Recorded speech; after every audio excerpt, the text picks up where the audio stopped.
le va? Bienvenido a su programa Pensamiento Analítico, el programa en el cual analizamos los temas de la vida cotidiana con un punto de vista psicoanalítico, intentando ver un poco más allá, cuáles son las razones inconscientes y la psicodinámica de estas cosas que nos suceden a todos.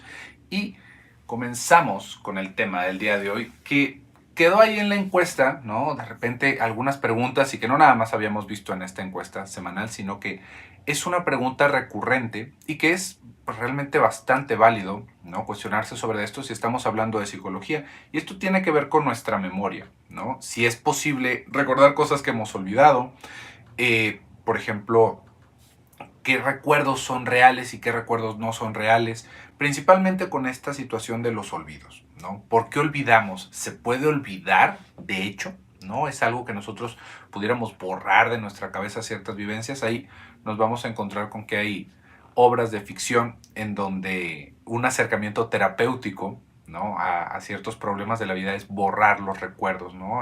Por ejemplo, ahí hay una película en donde se intentan borrar todos los recuerdos de una pareja, ¿no? para evitar un cuadro de depresión en los pacientes, y es como ir borrando todas esas partes, ¿no? Poco a poquito, y cómo se van perdiendo los recuerdos. Y es una película, a mí no me gusta tanto, pero está interesante el planteamiento alrededor de esto, ¿no? Y más importante todavía al final, ¿no? Que pareciera que con todos los recuerdos borrados estas personas se vuelven a encontrar, y esto nos va dando un poquito de pista del acercamiento psicoanalítico que le vamos a dar a esto, ¿no? Porque cuando estamos hablando de memoria, estamos principalmente hablando de una función biológica, ¿no? Es algo que siempre va a ir de la mano, la cuestión psicológica y la cuestión biológica, pero principalmente cuando hablamos de memoria, ¿no? Es una cuestión que tiene que ver casi enteramente, ¿no? Podríamos decirlo, con cómo se van conformando esas memorias en nuestro cerebro, cómo se van imprimiendo las memorias en nuestra carne. Y al día de hoy, fíjese, es una de esas preguntas, ¿no? Que ya tenemos misiones para Marte, tenemos carros que se manejan solos, y todavía no estamos muy seguros de cómo memorizamos las cosas, todavía no estamos muy seguros de cómo funciona, cómo opera nuestro cerebro en ese sentido. Sin embargo, hay un montón de teorías que están bastante fundamentadas, ¿no? Y que no es exactamente, no podríamos decir que es toda la verdad, pero es un acercamiento bastante bueno hacia la verdad. Y cuando hablamos de esta cuestión en la memoria, podríamos dividir la memoria en ciertas etapas, digamos, de procesamiento, ¿no? Está la memoria a corto plazo, a mediano plazo y a largo plazo. Uno podría decir, ¿y cuál es la diferencia entre todo esto? Imagínense como si fuera un archivero, ¿no? Como si fueran unos documentos que nos van llegando, y la memoria a corto plazo es cuando lo tenemos en la mano. A mediano plazo es cuando lo tenemos en el escritorio, ¿no? Cuando lo estamos procesando, y a largo plazo es cuando ya la archivamos, ¿no? Esto simplemente para entender cómo se va procesando la información en nuestra cabeza, ¿no? Cómo lo vamos procesando como pues, máquinas biológicas que somos hasta cierto punto, ¿no? Y esto, si se fija, nos va a dar una explicación de por qué hay ciertas cosas que se consolidan en nuestra memoria, porque digamos que esto lo estoy poniendo de una manera muy gráfica, pero lo que va sucediendo es que se van haciendo redes neuronales, ¿no? Se van haciendo redes neuronales que nos permiten acceder a cierta información, ¿no? Imagínense como si se estuviera haciendo una configuración dentro de nosotros de estos tentaculitos de nuestras células, ¿no? Cerebrales, que nos van consolidando una memoria. Si solamente lo tenemos aquí en la mano, como por ejemplo podría ser lo que dije en el último minuto de este video, usted seguramente no lo va a recordar palabra por palabra, ¿no? Porque es algo que estamos prestando una atención más o menos flotante, ¿no? A menos de que usted estuviera tomando dictado. Eso, si ahorita le apaga el video y se pone a hacer otra cosa, se le va a olvidar, ¿no? Más o menos va a recordar de qué trataba el video, igual el tema, igual y vio la miniatura, pero no es algo que se consolidó. Si usted se queda viendo todo este video, lo ve otra vez, ¿no? Toma notas, se fija, se está haciendo un esfuerzo por recordar, ¿no? Si no, solamente nos va a quedar una cierta idea, nos va a quedar algo del mensaje, se volvió una cuestión de entretenimiento. Y si realmente quiere consolidar lo que está sucediendo, tendría que tomar apuntes, ¿no? Empezar a investigar ciertas cosas de lo que dije, ¿no? ¿Habrá sido cierto esto que dijo este hombre? ¿No? Voy a buscar la bibliografía, voy a buscar de dónde está sacando esto de la teoría de la memoria, y entonces ahí ya se acaba consolidando como una memoria de largo plazo que podemos sacar, ¿no? A referencia de muchas otras cosas, ¿no? Ah, yo vi en este video que pasó tal y tal y tal y tal cosa.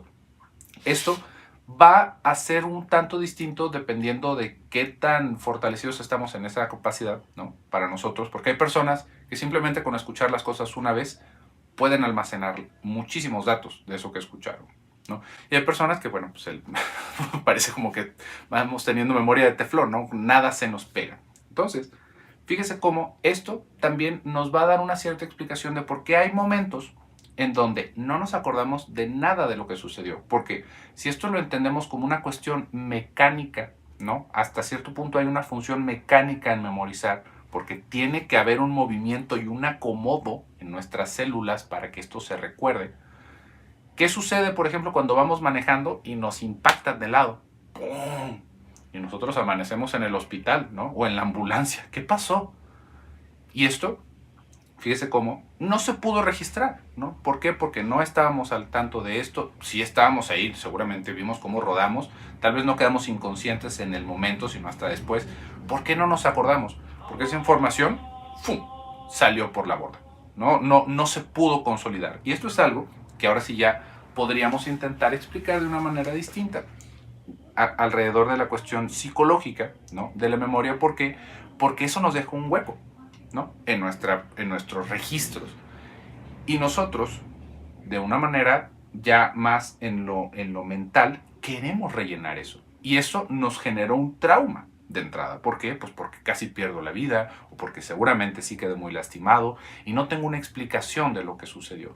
Y ahí es en donde ya vamos a ver cómo va funcionando nuestra memoria y cómo se van generando esos recuerdos a partir de nuestro contexto. No es lo que sucedió exactamente, sino que si se fija, ahí ya vamos teniendo ciertas maneras de rellenar por lo que nos platican las demás personas, por lo que nos muestra nuestro cuerpo que sucedió. Si se nos rompió un brazo, tal vez vamos a poder reconstruir, bueno, se me atoró la mano, se me pudo haber atorado la mano en el volante y me rompí mi brazo.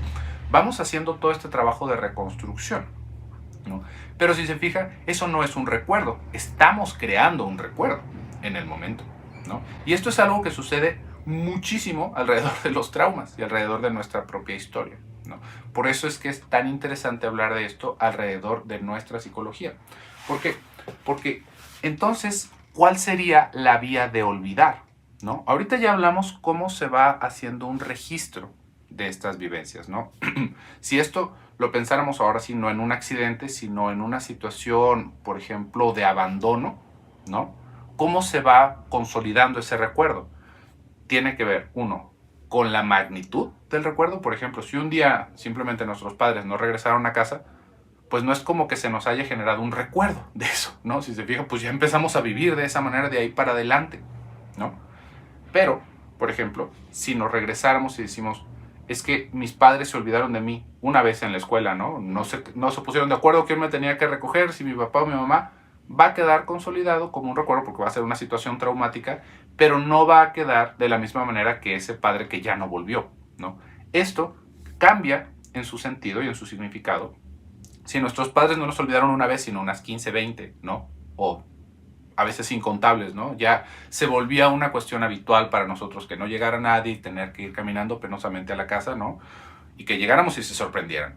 Y ahí, si se fija, ya se consolida, ahora sí, como lo estábamos hablando en estas fases de la memoria, no como algo que sucedió una vez, no como algo que tal vez sucedió una vez y tuvo cierta importancia, sino como que algo que estuvo repitiéndose constantemente. Y eso ya tiene un significado para nosotros, ya se hizo parte de nosotros, una parte importante de nosotros, porque todo lo que vivimos se hace parte de nosotros, que esto es otra cosa muy importante que tendríamos que entender con esto de la memoria. Si queremos pensar un poquito sobre como esta cuestión más metapsicológica de cómo nos vamos haciendo nosotros como personas, porque tiene que ver con esa recolección de memorias. Y no nada más es la cuestión, si se fija, factual de las cosas, creo que ella me dice un neologismo, ¿no? O sea, no solamente son los hechos de lo que vivimos, sino también el afecto con el que lo vivimos, ¿no? Esta persona, por ejemplo, que le tocaba irse porque se les olvidaba a sus papás, fíjese cómo realmente puede transformarse la vivencia si a esta persona le gustaba hacer eso. Si de alguna manera le encontró una situación positiva a ir él solo de regreso a su casa, ¿no? Porque tal vez alguien lo llevaba, porque tal vez se podía quedar más tiempo a jugar con sus amigos, ¿no? Entonces como que hasta cierto punto se buscaba que nos olvidaran, ¿no? Y que después de eso tenía yo cierta recompensa porque se veían mis padres súper avergonzados, ¿no? Y estaban intentando compensarme. De todas maneras va a dejar algo. ¿no? Por supuesto, porque hay una vivencia de que nos están olvidando, ¿no? Como si fuéramos una maleta. Y a veces ni las maletas se nos olvidan, les ponemos letreritos, ¿no? Pero todo esto tiene que ver con la subjetividad con la que se van viviendo nuestros recuerdos. No es lo mismo, ¿no? Imagínense que estuvieran un par de hermanitos y a los dos hermanos se les olvida en la escuela. La vivencia, aunque sea la misma, no es igual para los dos. ¿Por qué? Porque cada uno tiene su propia recolección de historia, ¿no? Su propia recolección de recuerdos, con su propio significado, ¿no? Con su subjetividad desde su propio cuerpo, ¿no? Por lo tanto, no va a ser igual el resultado de lo que están viviendo. Esto es otra cosa que siempre nos van poniendo, ¿no? ¿Y qué pasa, por ejemplo? ¿Por qué siempre hay hermanos que terminan siendo de tal o de cual manera cuando se nos dio todo a todos, ¿no? Porque no somos iguales, ¿no? No, lo que nos va cambiando es esa parte subjetiva de cómo experimentamos las cosas. Entonces, fíjese otra vez cómo todas estas cosas, como lo vamos diciendo, nos van conformando como individuos, nos van dando el sentido. ¿Por qué? Porque son referencias a las vivencias nuevas de lo que tenemos. Si yo ya viví ese tipo de abandono, ¿no? Si yo ya viví ese tipo de descuido, estoy intentando, así como con el accidente, anticiparme a ciertas cosas. ¿Por qué? Pues porque yo lo que estoy intentando principalmente es salvaguardar mi integridad, ¿no? Mantenerme vivo, mantenerme bien, mantenerme cómodo. Entonces, una persona que va teniendo este tipo de vivencias constantes, normalmente podríamos esperar que no se encariñe mucho de las personas porque ya hay una vivencia de que siempre me van a dejar a un lado, ¿no? De que yo tengo que salir adelante por mi cuenta. Y esto es lo que le va dando un significado a cómo lo vivimos como adultos.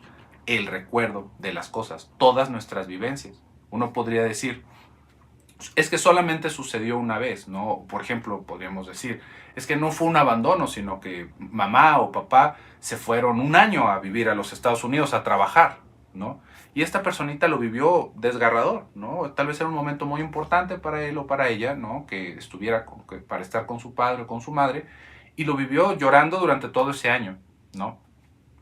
Y después de eso regresó el padre y pues toda la vida siguió, ¿no? Regresó mamá, se instauró otra vez en casa, pero esa vivencia ya queda como la amenaza de que en algún momento me podrían abandonar. Esto no para todas las personas, como se lo digo, es una cuestión subjetiva, dependiendo de cómo lo haya vivido cada persona. Entonces, esto también va a marcar un ritmo en cómo se viven las relaciones en un futuro. ¿Por qué? Porque entonces hay una vivencia traumática a la cual yo estoy refiriéndome al momento de relacionarme con las personas de que en cualquier momento se pueden ir, ¿no? Entonces, nos podemos hacer más pegajosos con las personas, por ejemplo, chantajistas, ¿no? O podríamos caer en esa cuestión de desesperanza nuevamente, ¿no? De mejor yo no me quiero relacionar porque las personas nos lastiman al final de cuentas. Entonces, ese es el papel que va teniendo nuestra memoria. Y se fija, y esto es un tema que no vamos a llegarle a un final, simplemente es como un acercamiento de más o menos cómo va funcionando la memoria alrededor de nuestra vida anímica.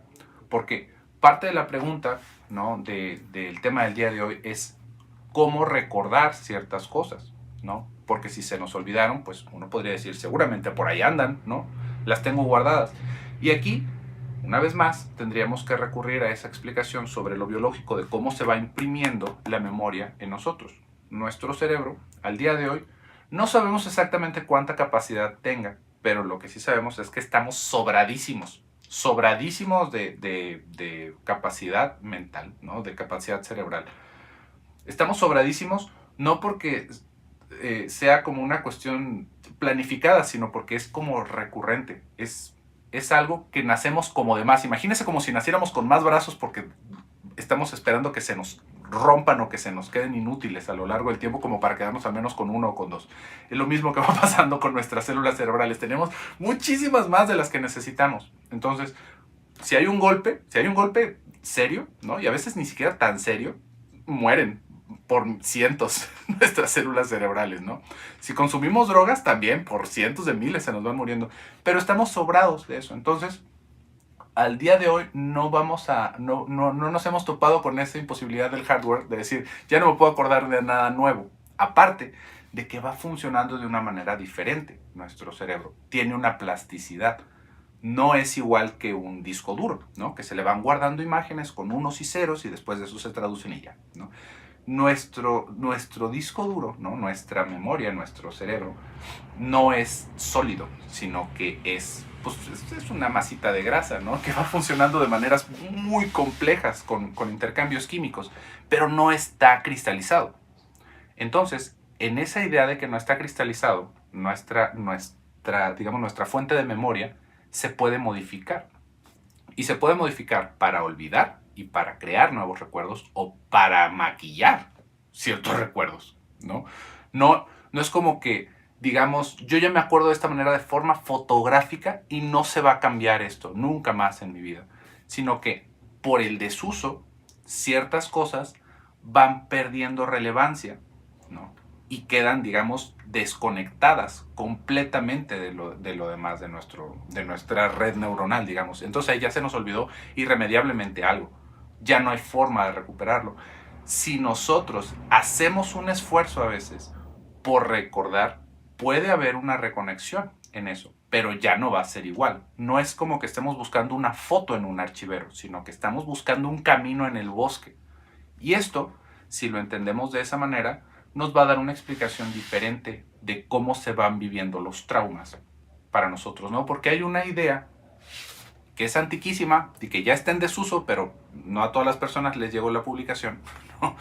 Que no es algo que nos vaya a curar de nada acordarnos exactamente de lo que nos sucedió, ¿no? Esto es algo que tiene, bueno, pues de tiempos freudianos, ¿no? Que ya quedó en desuso. No es eso, no es ese el problema, no es que se nos haya olvidado algo, ¿no? Y que esté oculto en lo inconsciente de nuestro psiquismo.